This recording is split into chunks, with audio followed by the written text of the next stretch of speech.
Today marks the 50th anniversary of the barcode. Those machine-readable black stripes have changed many aspects of modern life, but as Bradley Blackburn explains, the barcode as we know it is about to change. 139. For many, it's hard to imagine a time when we didn't buy groceries this way, with a scan and that beep triggered by a barcode.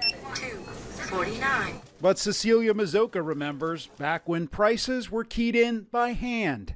The barcode is much faster. 50 years ago in Troy, Ohio, the first barcode was scanned on a pack of gum.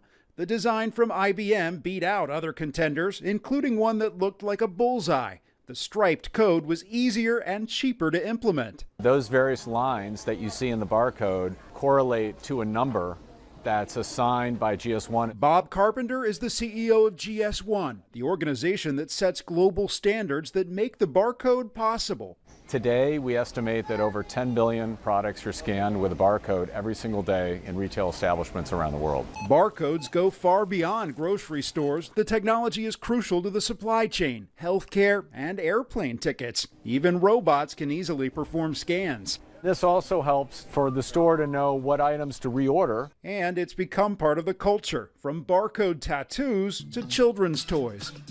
But that ubiquitous barcode is now getting an upgrade. Many manufacturers are swapping out stripes for QR codes, which can carry a lot more information. All of a sudden, everybody can interact with that package and gives the shopper a window into all sorts of additional information. That switch could happen as soon as 2027. But even after the barcode goes, the revolution these little lines launched is here to stay. Bradley Blackburn, CBS News, Yardley, Pennsylvania. According to GS1, more than 3/4 of consumers want more details about products on store shelves and would be more likely to buy if they can scan a QR code and get that information quickly. How cool is that?